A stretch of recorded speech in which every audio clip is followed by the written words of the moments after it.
Tuhan, pagi hari ini tema khotbah saya yaitu kebahagiaan yang sejati. Dengan cepat kita buka Alkitab kita.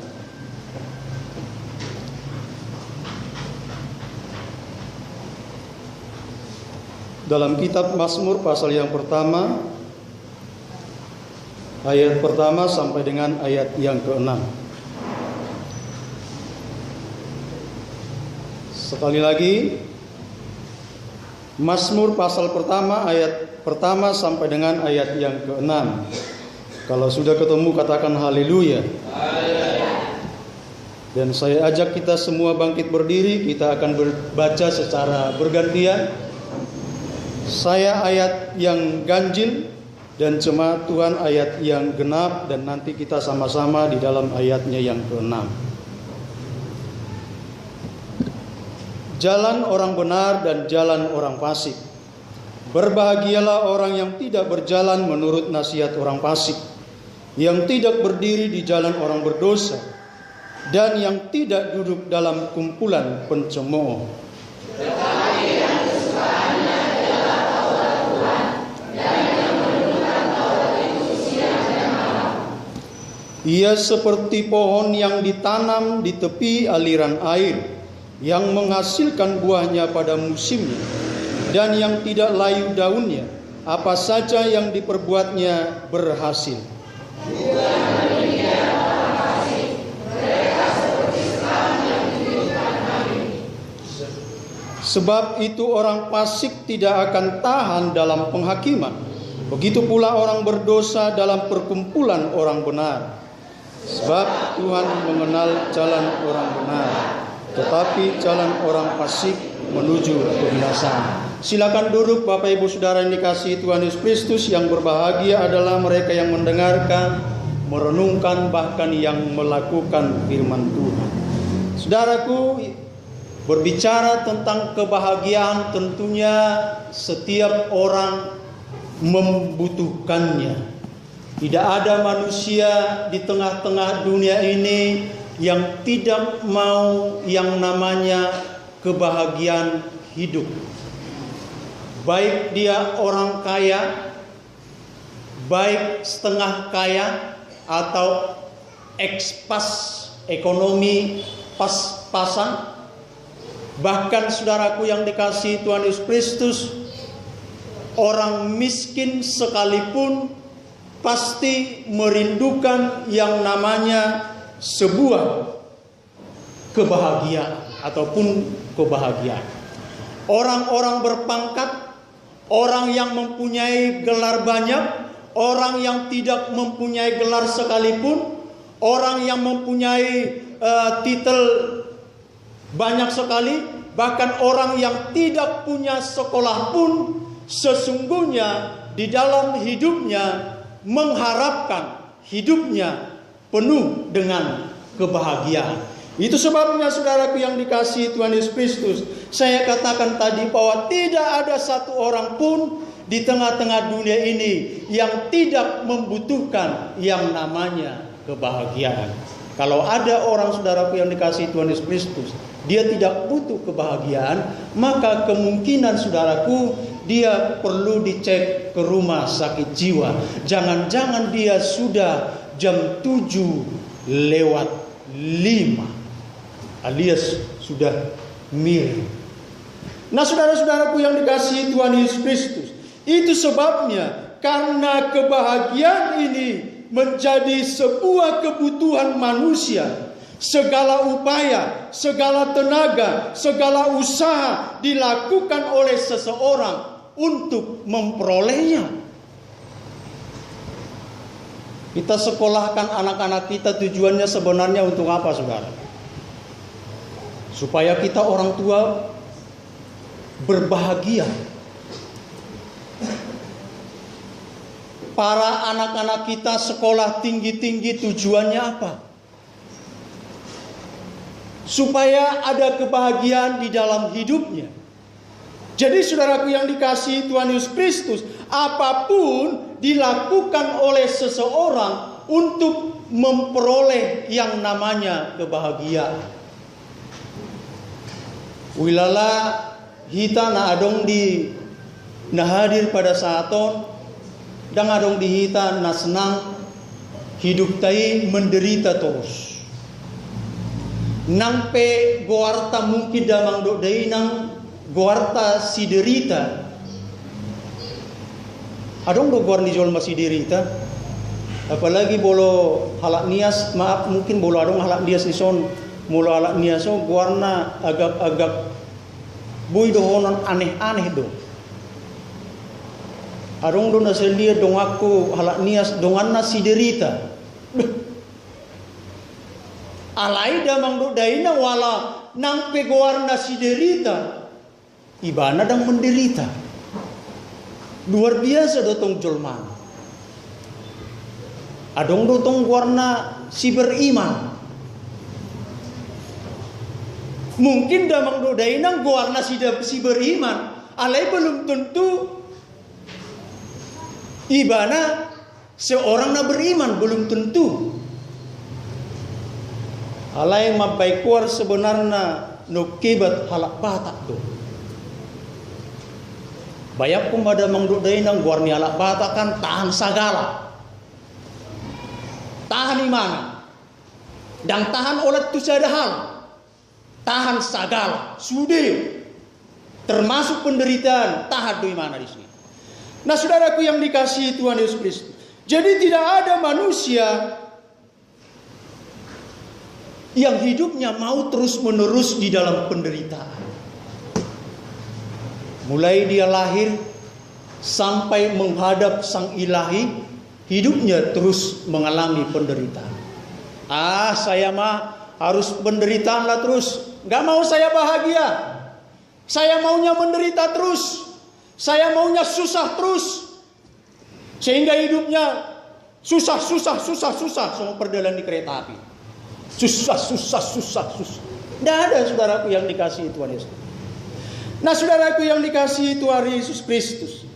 Apa yang menjadi tolak ukur kebahagiaan menurut pandangan dunia?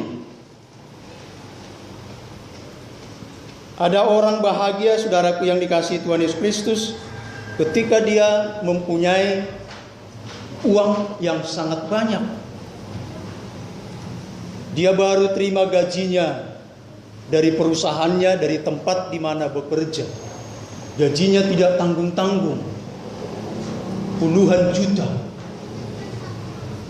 Dia bahagia.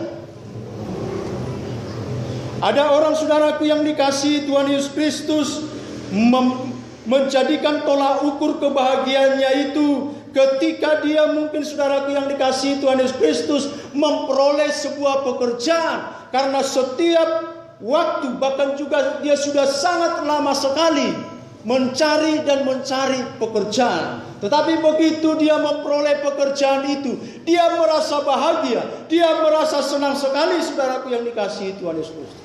Ada juga saudaraku yang dikasihi Tuhan Yesus Kristus yang menjadi tolak ukur kebahagiaannya ketika depositonya banyak di bank. Depositonya di bank ratusan juta. Alay.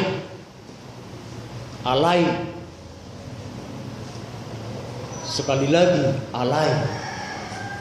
Begitu depositonya itu habis, ngalau be si kebahagiaan sian ngoluna. Karena apa saudaraku yang dikasihi Tuhan Yesus Kristus? Itu yang dia jadikan sebagai tolak ukur. Ada juga saudaraku yang dikasihi Tuhan Yesus Kristus, dia berbahagia karena namanya terkenal di mana-mana. Dia pergi ke kota-kota besar. Ayamu dia mang pendeta muda jual nababan inna. Itu ada. Lawi bana tu pelosok-pelosok. Ayamu dia mang pendeta. Padahal dak tiapa Jepang. Dia bahagia saudaraku yang dikasihi Tuhan Yesus Kristus. Namanya terkenal, namanya termasyur. Ini juga bisa menjadi tolak ukur seseorang bahwa dia sudah mengalami kebahagiaan. Beda lagi dengan orang Batak, saudaraku yang dikasihi Tuhan Yesus Kristus. Orang Batak ada filosofi hidup orang Batak. H3. Hamoraon, Hagabeon, Hasangapon. Ya, Hamoraon. Anak kokido Hamoraon dia wina. Hagabeon. Gabe sude. Yanak ponna gabe. Nadiulana gabe. Hasangapon. Ini juga menjadi tolak ukur sebuah yang namanya kebahagiaan. Nah, ini secara dunia, saudaraku yang dikasihi Tuhan Yesus Kristus. Jadi dunia mengukur kebahagiaan beragam sekali, saudaraku. Nah, sekarang kita akan melihat seperti apa tolak ukur Alkitab. Karena apa? Karena Alkitab juga sangat konsen berbicara juga tentang kebahagiaan. Jadi kebahagiaan itu bukan saja dibicarakan oleh orang-orang dunia. Alkitab juga berbicara tentang kebahagiaan hidup teristimewa orang-orang percaya. Puji Tuhan. Nah, saudaraku yang dikasihi Tuhan Yesus Kristus, dalam pembacaan kita yang terambil dalam kitab Mazmur, pasal pertama ayat yang ke-6 ini, paling tidak ada dua yang menjadi tolak ukur kebahagiaan. Yang pertama, menjauhkan diri dari hal-hal duniawi. Wah, ini sangat berat sekali, saudara. Menjauhkan diri dari hal-hal duniawi. Ini sangat berat sekali, saudaraku yang dikasihi Tuhan Yesus Kristus. Bahkan mungkin, saudaraku yang dikasihi Tuhan Yesus Kristus, ada orang berkata, bagaimana kita bisa memisahkan diri dengan hal-hal duniawi? Kita masih tetap berada di tengah-tengah dunia ini. Itu ibanda damang do dainang sering kita bigi kan hita di portibiodo pe. Wah mabaeno. Meninggal hon ha portibiono. Ai di portibiodo hipe hita. Firman Tuhan katakan bahwa kita harus sama seperti Kristus. Haleluya. Nah, saudaraku yang dikasihi Tuhan Yesus Kristus, hal yang pertama yang menjadi tolak ukur sebuah kebahagiaan menurut Mazmur 1 ayat pertama itu, yaitu, saudaraku yang dikasihi Tuhan Yesus Kristus, menjauhkan diri dari hal-hal duniawi. Seperti apa? Ayat pertama, berbahagialah orang yang tidak berjalan menurut nasihat orang fasik. Berbahagialah orang yang tidak berjalan menurut nasihat orang fasik. Siapa itu orang fasik? Orang fasik adalah orang yang tidak mengenal Tuhan. Orang fasik adalah orang dia tahu Tuhan, tetapi dia tidak percaya akan firman Tuhan. Orang fasik adalah orang yang bimbang, yang hidupnya hidup di dalam kebimbangan. Ugodang do kiraguan di perngguduan. Jadi ala Kristen peboy dia songono damang dodaina. Banyak kebimbangan di dalam kehidupannya. Bahkan dia sesungguhnya sudah seringkali mendengarkan kebenaran-kebenaran firman Tuhan. Ketika dia berada di dalam ibadah, ketika dia berada di dalam gereja, dia begitu yakin akan firman yang disampaikan oleh hamba-hamba Tuhan. Tetapi begitu keluar dari gereja, sampai di rumahnya, maka dia sudah mulai ragu. Itu do naik nakaningan nedokon di perjamitai. Timbul keraguan-raguan di dalam kehidupannya. Ini juga, saudaraku yang dikasihi Tuhan Yesus Kristus, menjadi gambaran daripada orang-orang fasik. Itu sebabnya firman Tuhan katakan orang fasik seperti daun-daun ini, saudaraku, ya, yang terombang-ambing, ditiup oleh angin. Ya, Hidup kita juga bisa seperti ini. Ada pengajaran seperti ini. Dibanding-bandingkan. Pengajaran di gereja nami songono dong. Dibanding-bandingkan terus. Dibanding-bandingkan. Akhirnya gabi bimbang bagaimana Tuhan. Lau musi itu san. Asing musi pengajarannya. Diganti musi gereja nala dilului. Asing musi pengajarannya. Hampir sudah mah gereja di kota Medan dulu. Ini orang yang bimbang saudara. Di Sabui marada, di Sodang bui marada, di Sasu marada, di Son marada. Dia orang natohonya. Bimbang memang tuh. Dan yakin ibana di gereja ini. Dan yakin ibana di hamba-hamba Tuhan na menyampaikan firman Tuhan di gereja. Lebih yakin di mana tu gereja nasi. Lebih yakin di mana tu hamba-hamba Tuhan nalai. Mungkin atau ada mangdok daina ala hamba-hamba Tuhan nalai kan mah terkenal. Nasional. Tapi kita disokan nasional doke. Anggala kan nasional, kita nasional doke. Pola lihat di sondo, LLD lihat di son. Itu kan. Tapi alakan orang ngan nasional, be internasional musi udah si begio. Ini tong kan. Timbul kebimbangan.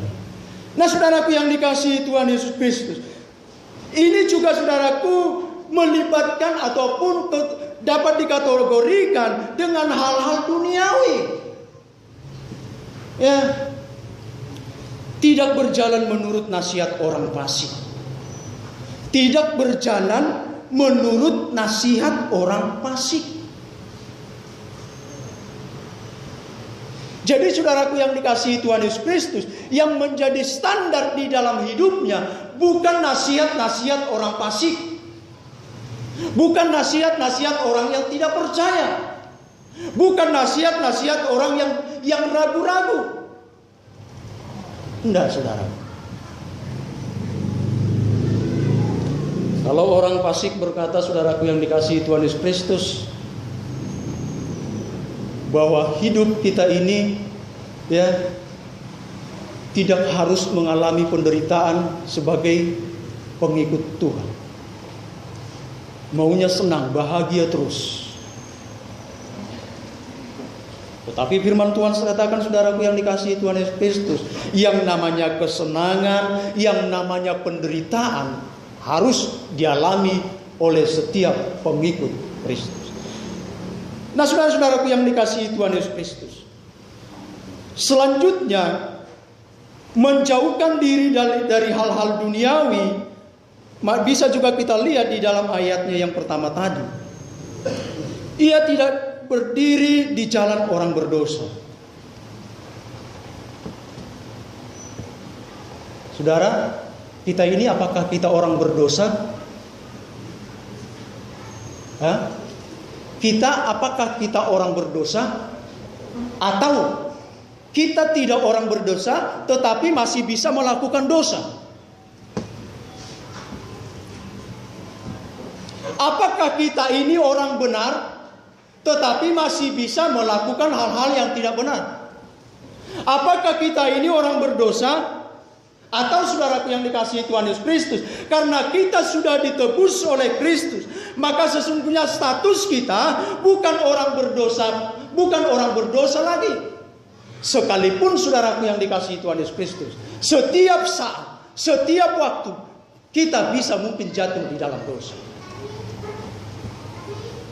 Sehingga firman Tuhan katakan seperti ini, tidak berdiri di jalan orang berdosa.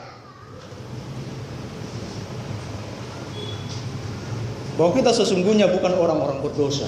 Haleluya. Jangan mandokon haleluya. Kita bukan orang-orang berdosa lagi. Status kita sudah dirubah oleh Tuhan.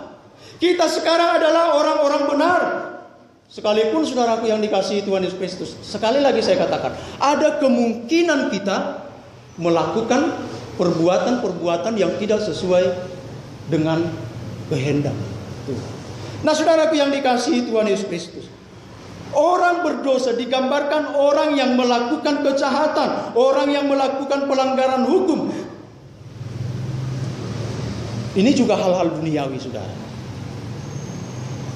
Yang ketiga, saudaraku yang dikasihi Tuhan Yesus Kristus, masih di dalam ayat yang pertama. Dan yang tidak duduk dalam kumpulan pencemooh. Pencemooh, orang yang mengejek, mencaci maki, mengolok-olok. Dan ini, saudaraku yang dikasihi Tuhan Yesus Kristus, orang pencemooh ini, orang yang mengejek ini, orang yang mencaci maki ini, orang yang mengolok-olok ini, cenderung, saudaraku yang dikasihi Tuhan Yesus Kristus, ditujukan kepada Tuhan. Ketika kita kembali kepada peristiwa penyaliban Kristus, ya, Kristus juga diolok-olok, saudaraku yang dikasihi Tuhan. Didokoni bana anak di Tuhan. Didokoni bana do boy dirutuoni bana bait sucian, bait Allahan. Tetapi kalau kamu memang benar-benar anak Allah, selamatkanlah dirimu. Dicemooh, saudaraku yang dikasihi Tuhan Yesus. Itu adalah gambaran-gambaran daripada mereka-mereka yang suka pencemooh, menjelek-jelekan orang. Orang kalau menjelek-jelekan itu, saudaraku yang dikasihi Tuhan Yesus Kristus, sebagus apapun seseorang itu, bagi dia itu tidak bagus. Pasti selalu dicari yang jelek-jeleknya. Sekecil apapun nanti itu, saudaraku yang dikasihi Tuhan Yesus Kristus. Jadi di mata dia, kebaikannya, kebenaran oleh seseorang itu tidak ada bagi dia. Selalu yang jelek-jelek saja, ya kan? Selalu yang jelek-jelek terus tampil. Diejeklah, dicacilah, dimakilah. Tapi kita tidak ada seperti itu. Haleluya. Tidak ada seperti itu. Selalu kita munculkan kelebihan orang. Sekalipun mungkin, saudaraku yang dikasihi Tuhan Yesus Kristus, dalam pandangan kita secara manusia, banyak sesungguhnya kelemahannya, banyak sesungguhnya kelemahan. Tetapi selalu kita munculkan apa yang menjadi kelebihan. Karena apa? Karena kita bukanlah orang-orang pencemooh. Tidak duduk dalam kumpulan pencemooh. Nah, ini, saudaraku yang dikasihi Tuhan Yesus Kristus, menjadi tolak ukur yang pertama kebahagiaan yang sejati. Sulit memang untuk meninggalkan yang namanya hal-hal dunia. Yang kedua, saudaraku yang dikasihi Tuhan Yesus Kristus, ayat yang kedua, tetapi yang kesukaannya ialah Taurat Tuhan, dan yang merenungkan Taurat itu siang dan malam. Yang kedua adalah kesukaannya Taurat Tuhan. Kesukaan, kesenangan, bisa keinginan, bisa juga, saudaraku yang dikasihi Tuhan Yesus Kristus, menganggap hal-hal merenungkan firman Tuhan itu lebih berharga. Apa yang menjadi kesukaan kita, saudaraku yang dikasihi Tuhan Yesus Kristus? Apakah firman Tuhan yang menjadi kesukaan kita? Apakah gaya hidup beribadah menjadi kesukaan kita?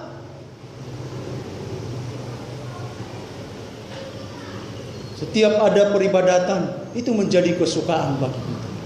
Tidak harus didorong-dorong. Rohamu merminggu dah. Oh, gereja tega sono dunia semari ibotohamu do. Oh, mantap ya gereja tega. Rohamu merminggu dah. Penasaran atong si kan? Penasaran atong ibana. Roh ibana. Memang niat kagum di mana? Alay pajupang mo si do na kanay ID do kokoro di do kokonga nga biro bahia bigri tetong do peso ni. Sebenarnya kagum di mana to? Iba do gereja Pentakoste iba. Na dia nomor minggu tu sui. Tak ni do pe. Kagum di mana sebenarnya? Nah, saudaraku yang dikasihi Tuhan Yesus Kristus, Apakah hal-hal yang namanya kerohanian menjadi kesukaan di dalam kehidupan kita? Atau saudaraku yang dikasihi Tuhan Yesus Kristus, bukan firman Tuhan yang menjadi kesenangan kita, bukan firman Tuhan yang menjadi keinginan di dalam kehidupan kita. Kesukaannya matei ada. Minuman-minuman keras. Anggo swadong minuman keras dijabunai dang sonang ibana. Ikonadong doi. Tulakku siap kuda. Molo so minum tuak ibana pagi. Dang serajol madupi dihilang. Pagi-pagi nggak minum tuak ibana. Memang saudaraku yang dikasihi Tuhan Yesus Kristus, saya lihat dari segi fisiknya juga berkurang. Moloa dia sangat kurus sekali sudah, ya. Boy dohonon mengulu alaisiran nasu mengulu. Bamaaf kata mati dohonon alinay mengulu do. Kurus. Bamulu kurus soni bonu naing tebudu pebere ngomuna ka sigar do pebere kamu. O siran nasorong penghidupan. Wama pagi-pagi itu petongan, amin. Nah saudaraku yang dikasihi Tuhan Yesus Kristus, apakah ini yang menjadi kesukaan kita? Atau saudaraku yang dikasihi Tuhan Yesus Kristus, mungkin seperti yang pertama tadi, dia suka menjelekan orang, dia suka mencaci maki, dia suka olok. Nah saudaraku yang dikasihi Tuhan Yesus Kristus, yang kesukaannya ialah Taurat Tuhan. Itu sebabnya di dalam kitab di dalam Mazmur yang lain dikatakan, aku bersuka cita ketika orang mengatakan kepadaku, mari kita pergi ke rumah Tuhan. Apakah kita juga seperti ini? Ketika ada orang mengajak kita, tamu inang kebaktian hari Rabu. Olo do ni mana? Ale dengan ani sukacita. Ada tahu tinat tahun. Si tia lewa inat to sejabunami bahasa ulah dia jaki terus. Tamu tu gereja. Tamu tu pertamiangan. Dek tabu. Ya dorawu cerita di sokan. Dina sehali mengadakan penginjilan. Ala di boto marga nawaban nau. Bah ai hule-hule ba piamu masuk. Banyak seperti itu saudara. Hanya sekedar menghormati orang lain. Nggak enak kalau ditolak. Iya kan saudaraku yang dikasihi Tuhan Yesus Kristus. Apalagi dana sendiri musim lainnya musim mengajak. Dek. Tetapi kita mau. Aku bersuka cita ketika dikatakan orang, mari kita pergi ke rumah Tuhan. Puji Tuhan. Nah saudaraku yang dikasihi Tuhan Yesus Kristus, kesukaannya adalah yang berhubungan dengan hal-hal kerohanian, yang berhubungan dengan yang namanya kepada Tuhan. Artinya saudaraku yang dikasihi Tuhan Yesus Kristus, ada perubahan di dalam kehidupannya.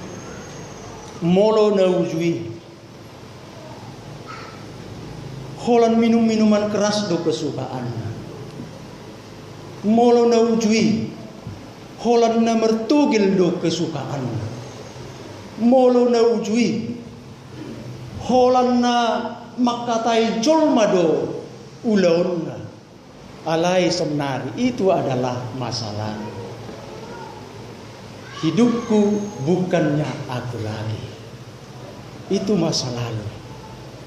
Rajid dunian amatai inatai mertepuk tangan.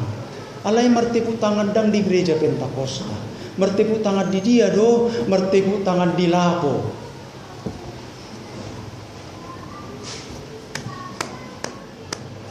Seking nak ber. Mertepuk tangan do tongi. Harum dokter di gereja para penjudi pun sudah rohani sedikit. Bu dikocok kartu kan, marolo nonton dikit.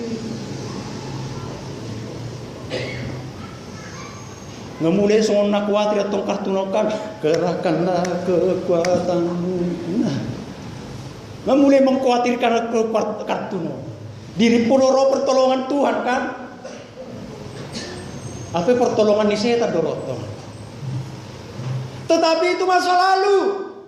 Sekarang kesukaan kita adalah Taurat Tuhan, puji Tuhan. Nang memang damang dai nang laguna setiap tahun dak berubah. Seulan itu terus lagu. Mubana maaf inang migelekun. Dangulau kube namar joker karoi. Dapat mesti tahu berikutnya. Itong dideho. Iende na alay lang berubah ibar. Tong diulah. Alay molo ka jemaat di gereja Pentakosta Raksoni. Toto matong itadokon dangulau kube inang nigelekku namar joker karoi. Adong nosong ni sala damang ludena. Bala permitu amat tayo kan. Ibai warna si ratu raja tua dingkan tongkar ratu raja tua betul musi yang pun dah bawa ibai warna si raju bahasa ibai ko si raju warni rajina nama tom berjujin raja judi ngasih kan. Nah saudaraku yang dikasihi Tuhan Yesus Kristus, jadi sesungguhnya harus ada perubahan.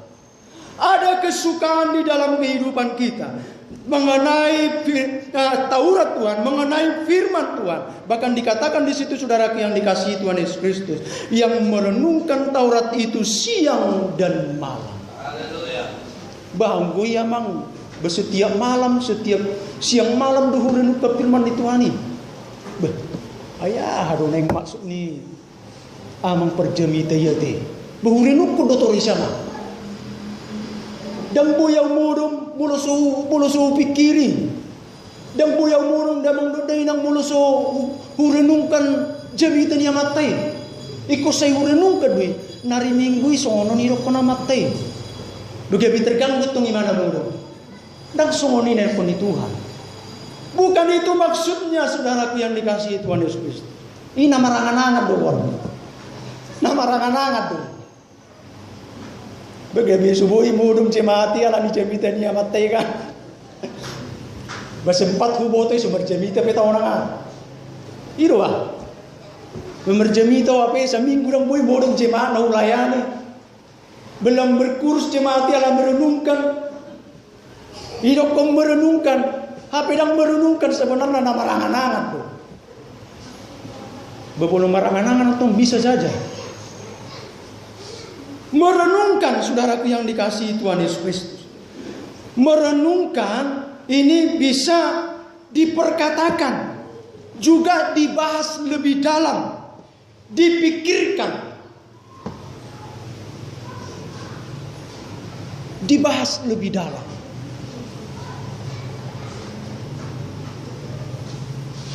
Didokon berilah yang baik. Dipikir rona tongan. Hira-hira ada maksudnya. Dibahas. Bila perlu nang pesopa dita mana, nang pesopa mulai mana, dibuat ke terjemahan-terjemahan lain.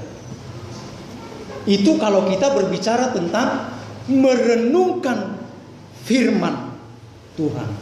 Sebabnya selalu kami himbau di sini, rajin-rajinlah datang beribadah. Ya, karena apa? Karena dengan kita beribadah, ini semakin pengenalan Tuhan, pengetahuan kita tentang kebenaran firman Tuhan akan terus semakin bertambah, terus semakin bertambah. Ya. Rajinlah datang beribadah pada minggu maupun pada hari Rabunya. Itu orang-orang yang merenungkan. Nariyahai kurang mengatusi lo piawah. Husuk pun jutu amatai. Hu berdalam jutu amatai. Odo halakna merenungkan. Inilah orang yang merenungkan firman Tuhan, bukan berangan-angan di dokona matai sono gabe subuhi bono. Enggak. Nah, saudaraku yang dikasihi Tuhan Yesus Kristus, Jadi kita juga menjadi, firman Tuhan menjadi kesukaan kita, sekaligus juga merenungkan Taurat itu siang dan malam. Merenungkan firman Tuhan itu siang dan malam di dalam kehidupan kita. Itu sebabnya saudara yang dikasihi Tuhan Yesus Kristus, Bibel, Alkitab, na adong dihitai, na adong ditangatai, unang hita museupon. Giliran pas terbaru di malam terbarui, poltak bojo Bibel di lemari. Juga tuh ibu yang kono. Ingat gudang biak ke. Yo pusna. Alania nggak di museum pepel kita nih. Besar hari tahun nama Ica. Begudang ibu bapain. Karena apa? Alkitab dimuseumkan, tidak pernah dibaca. Nah, saudaraku yang dikasihi Tuhan Yesus Kristus, mengapa dikatakan bahagia seperti orang-orang ini? Berbahagialah orang yang tidak berjalan menurut nasihat orang fasik, yang tidak berdiri di jalan orang benar, orang berdosa.